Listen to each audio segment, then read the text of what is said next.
చక్కగా అనిపించింది అధ్యక్ష. చాలా బాగా మాట్లాడారు అధ్యక్ష. ఊకదంపుడు ఉపన్యాసం అంటే ఏదో 20 వరకు విన్నాను కానీ ఇప్పుడు చూశాను అధ్యక్ష. థ్యాంక్ యూ అధ్యక్ష.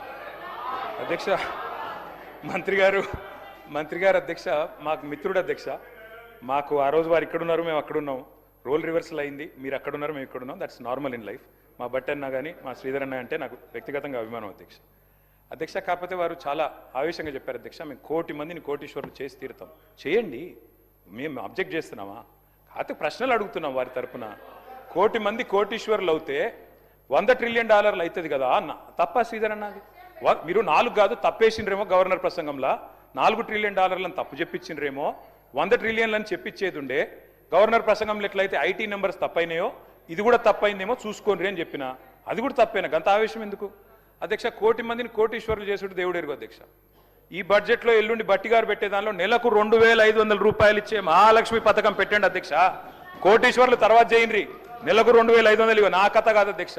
100 రోజుల్లో చేస్తామన్నారు అధ్యక్ష. 100 రోజుల్లో నెలకు 2,500 రూపాయలు ఇస్తామన్నారు. మరి దగ్గర 800 రోజులు అయిపోయింది. ఇప్పుడన్నా నిలబెట్టుకోండి అని రాష్ట్రంలోని మహిళల తరపున అడుగుతా ఉన్నాను అధ్యక్ష. మొదటి గవర్నర్ గారి ప్రసంగంలో, తమిళిసై గారి ప్రసంగంలో ఆ రోజు చెప్పించారు అధ్యక్ష. ఏమని? 1,00,000 కోట్లు వడ్డీ లేని రుణాలు ఇస్తాం, 1,00,000 కోట్లు ఇస్తాం వడ్డీ లేని రుణాలు అని చెప్పారు అధ్యక్ష. మరి నిన్న గవర్నర్ గారి ప్రసంగంలో వడ్డీ లేని రుణం అనేది మాయమైంది అధ్యక్ష. మరి ఆ స్కీమ్ ఏమైనా ఎత్తేస్తుండ్రా? ఉంటుందా? వడ్డీ లేని రుణం ఇప్పటికి రాష్ట్రంలో 2,000 కోట్లు బాకీ ఉన్నారు. మీరు మహిళా సంఘాలకి ఇస్తారా? ఇయ్యరా? ఆ స్కీమ్ ఉందా? తీసేస్తారా? ఎందుకంటే మొదటి గవర్నర్ ప్రసంగంలో 1,00,000 కోట్లు వడ్డీ లేని రుణాలు అన్నారు. మరి నిన్నటి ప్రసంగంలో 1,00,000 కోట్లు అన్నారు కానీ వడ్డీ లేని రుణం రాకుండా జాగ్రత్త పడ్డారు. మంచి ఎడిటింగ్ చేశారు. కాబట్టి ఉన్నదా లేదా చెప్పండి అధ్యక్ష. మహిళా సాధికారత గురించి బ్రహ్మాండమైన ఉపన్యాసం ఇచ్చారు అధ్యక్ష. అట్లాగే గవర్నర్ గారి ప్రసంగంలో నిన్న మిస్ వరల్డ్ అనే కంటెస్ట్ పెట్టామని చెప్పారు అధ్యక్ష. అధ్యక్ష ఇక మిస్ వరల్డ్ విషయంలో మిస్ ఇంగ్లాండ్ చెప్పింది అధ్యక్ష. నేను మిస్ ఇంగ్లాండ్ పారిపోయింది అధ్యక్ష. మన దేశం వదిలిపెట్టి పారిపోయింది. ఏమైనా అధ్యక్ష? I was made to feel like a prostitute, I was exploited అని చెప్పి మిస్ ఇంగ్లాండ్ ఇచ్చిన మాట ఇది సన్ మ్యాగజైన్ లో. ఎవరు అధ్యక్ష దీనికి బాధ్యులు? ప్రభుత్వం. కేటీఆర్ గారు 10 ఇయర్స్ మినిస్టర్ గా చేసిండు కానీ ఆ మాటలు ప్రతిసారి సత్యదూరమైనటువంటి మాటలు పెట్టి అబద్ధాలను ఊరంతా ప్రచారం చేసుకోవాలనేదే వాళ్ళ కాన్సెప్ట్. ఇవాళ మేము మహిళలకు ఒక లక్ష్యంతో పనిచేస్తున్నాం. 1 కోటి మంది మహిళల్ని కోటీశ్వరులను చేయాలనుకున్నాం. అరే ఇప్పటి వరకు టౌన్లో, రూరల్లో 57,000 కోట్ల రూపాయలు వాళ్లకు బ్యాంకుల ద్వారా, స్త్రీనిధి ద్వారా ఇవ్వడం జరిగింది. మీ లెక్క మేము రెండోసారి అధికారానికి వచ్చినాక 1 రూపాయి కూడా మీరు మహిళలై వడ్డీ లేని రుణాలు ఇవ్వలేదు. పైగా 3,000 కోట్ల రూపాయలు వాళ్ళ మీద భారం పెట్టిపోయినరు. మేము ఈ 6 నెలలకు ఒకసారి, 3 నెలలకు ఒకసారి వాళ్ళ ఇచ్చిన ఇప్పటి వరకు దాదాపుగా 1,121 కోటి రూపాయలు, 1,121 కోట్ల రూపాయలు వాళ్ళ వడ్డీ డబ్బులను, అంటే వాళ్ళ వడ్డీని పే చేయడం జరిగింది. మేము ఎగ్గొట్టలే అధ్యక్ష, చేస్తూ ఉన్నాం. ఎందుకు ఇంత లేడీస్ అంటే మీకు అంత వ్యతిరేకం? అరే ఒక లక్ష్యం పెట్టుకున్నాము, ఆ లక్ష్యాన్ని, ఆ సంకల్పాన్ని రీచ్ కావాలనుకుంటున్నాము. మేము ఇవాళ మీరు మూతేసినటువంటి శిల్పారామం దగ్గర 106 షాప్స్ మహిళలకు వివిధ గ్రామాల నుంచి ఉత్పత్తి చేసినటువంటి వాళ్లకు మార్కెట్ సౌకర్యం కల్పించినాం. మీరు ఫ్రీ బస్సు పెడితే కూడా దాని మీద అనేక రకాల సెటైర్లు, తప్పుడు ప్రచారాలు, తప్పుడు వీడియోలను చిత్రీకరించడం, ఇవన్నీ కూడా అది మీ వంతు. ఇది తప్పు, ఇది సరైనది కాదు. తరతరాల అణిచివేత నుంచి ఆత్మగౌరవంతో, అస్తిత్వంతో, ఆత్మవిశ్వాసంతో ముందుకొస్తున్నటువంటి ఆడవాళ్ళ వెంట సపోర్టుగా ఉండండి, సహకరించండి. అది నిర్ణయాధికారంలో కావచ్చు, కుటుంబ అధికారంలో కావచ్చు, రాజకీయ అధికారంలో కావచ్చు. నేను చెప్తాను అధ్యక్ష ఒక ఉదాహరణ. మొన్న మా దగ్గర మేడారం అయింది. మేము వాళ్ళకు 6 కోట్ల రూపాయలతోటి 565 మందికి షాప్స్ పెట్టించినాం. మొత్తం వాళ్ళు with in few days, just 10 days నుంచి 15 డేస్లో 3,33 లక్షల రూపాయలు అదనంగా వాళ్ళు సంపాదించుకోవడం జరిగింది. టోటల్ వాళ్ళ ఇన్కమ్ ఎంత అంటే మేము 6 కోట్లు పెడితే 9,33 లక్షల రూపాయలు వాళ్ళకి ఇన్కమ్ వచ్చింది అధ్యక్ష. ఒక అక్క రోడ్డు మీద మేడారం పోయే వాళ్ళకు ఒక 50,000 ఇస్తామే టీ కొట్టు పెట్టుకుంది. ఆమె రోజుకు 5,000 సంపాదిస్తుంది. ఇదే ఇప్ప పువ్వు, మవ్వ లడ్డు వాళ్ళకు ఒక 50,000 నుంచి మేము స్టార్ట్ చేసి 2 లక్షలు ఇస్తే వాళ్ళు ఆ 3 మంత్స్లో టోటల్గా మొత్తం ఈ రోజులో 14 లక్షల రూపాయలు సంపాదించారు. ఫ్యూ డేస్లో 1 వీక్ 15 డేస్లో 5 లక్షల రూపాయలు సంపాదించారు అధ్యక్ష. ఇదొక మారుమూల అటవీ ప్రాంతాల నుంచి వచ్చి జరుగుతున్నటువంటి వ్యవస్థ.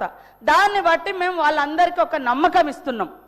మీరు ఇట్లా చేసుకోండి, ఈ రకంగా బ్యాంక్ లింకేజ్ ఇస్తాం, దాంట్లో ఇంతవరకు మాఫీ చేస్తున్నాం. ఇది తప్ప అధ్యక్ష? ప్రతిసారి ఎగతాళి మాటలు, బస్సు పెడితే ఎగతాళి, వడ్డీ అంటే వడ్డీ లేని రుణాలంటే ఎగబోతా. మీరేం చేశారు మరి 10 ఏళ్ళు? ఇవాళ మీరు ఇన్ని మాటలు మాట్లాడుతున్నారు. అది ఆ కేటీఆర్ గారు మీరు మాట్లాడినవన్నీ ఒక్కసారి మిమ్మల్ని మీరు ఆత్మ పరిశీలన చేసుకోండి. మీరు 10 ఏళ్లలో ఎన్ని ఇళ్ళు ఇచ్చారు? ధనిక రాష్ట్రం అని గొప్ప చెప్పారు కదా, మరి ఎందుకు పేదోళ్ళకి ఇల్లులు ఇవ్వలేదు? మరి ఎందుకు అందరికి ఉద్యోగాలు ఇవ్వలేదు? ఎందుకు దళితులకు భూములు పంచలేదు? మరి ఎందుకు మీరు అదే 2019 బడ్జెట్లో 100 కోట్లు నిరుద్యోగ భృతి అని 100 కోట్ల రూపాయలు బడ్జెట్లో కూడా యాడ్ చేసారు? మరి ఎందుకు ఇవ్వలేదు? ఎందుకు ఇవ్వలేదు అంటున్నా. చెప్పడానికి బాగానే ఉంది, మరి ఎందుకు చేయలేదు? ఇవాళ మీరు చేయలేదు. మీరు చెప్పండి, ఆడవాళ్ళ అభయహస్తం డబ్బులను కూడా మీరు వాడుకున్నారు, ఎందుకు ఇవ్వలేదు? ఎందుకు ఇవ్వలేదు? అప్పుడు వైఎస్ఆర్ గారి హయాంలో వాళ్ళు జమ చేసుకున్నారు, ఇవ్వలేదు. ఇప్పుడు మేము ఒక్కొక్కటి నెరవేర్చుకుంటూ వస్తున్నాం. మీరు ఏమంటారు? గ్యారంటీ ఒక్కటే అమలు చేయలే. అరే రైతు రుణమాఫీ, మీరు ఎట్టే టైంలో రైతు రుణమాఫీ అన్నారు, 10 ఏళ్లలో కూడా కంప్లీట్ చేయలేకపోయారు. అవే కదా అట్లా మిగిలి ఉన్నాయి. ఇవాళ 0 బిల్ ఇస్తలేమా? 200 యూనిట్ల కరెంట్ ఇస్తలేమా? 4.5 లక్షల ఇల్లులు, 4.5 లక్షల ఇల్లులు కూడా మాది గ్యారంటీలోనే కదా. ఏదైతే 6 గ్యారంటీలలో 4.5 లక్షల ఇల్లులు కూడా ఉంది, 5 లక్షల ఇల్లు. మరి మీరు ఎన్ని ఇల్లు ఇచ్చారు 10 ఏళ్ళగా చెప్పండి?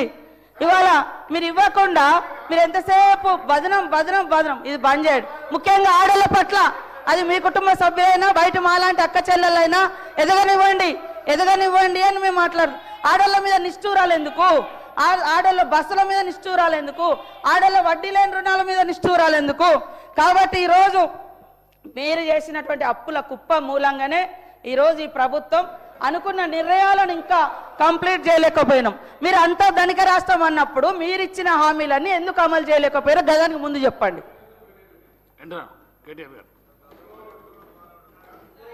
మంత్రి గారు అన్ని విషయాలు చెప్పారు అధ్యక్ష, కానీ అసలు విషయం చెప్పలేదు. మొదటి గవర్నర్ ప్రసంగంలో 1,00,000 కోట్లు వడ్డీ లేని రుణం అన్నారు. ఇప్పుడు దానికి కట్టుబడి ఉన్నారా లేదా అని అడిగాను అధ్యక్ష. 2,000 కోట్లు బాకీ ఉన్నారు వడ్డీ లేని రుణం, ఇస్తారా లేదని అడిగిన. అది చెప్పాలి, అన్ని చెప్పింది కానీ అది చెప్పలేదు అధ్యక్ష. అధ్యక్ష ఇంకొక మాట అధ్యక్ష, వారు అధ్యక్ష నేను అడుగుతా ఉన్నా అధ్యక్ష, మిస్ ఇంగ్లాండ్ మిస్ వరల్డ్ పోటీలు జరిగినాయి అధ్యక్ష హైదరాబాద్లో.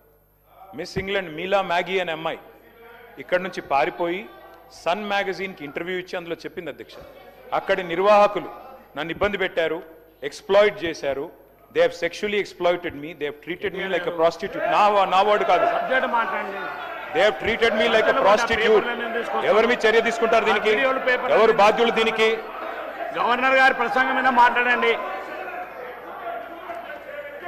కేటీఆర్ గారు మీకు ఇచ్చిన సమయాన్ని సద్వినియోగం, గవర్నర్ గారి ప్రసంగం మీద మాట్లాడండి.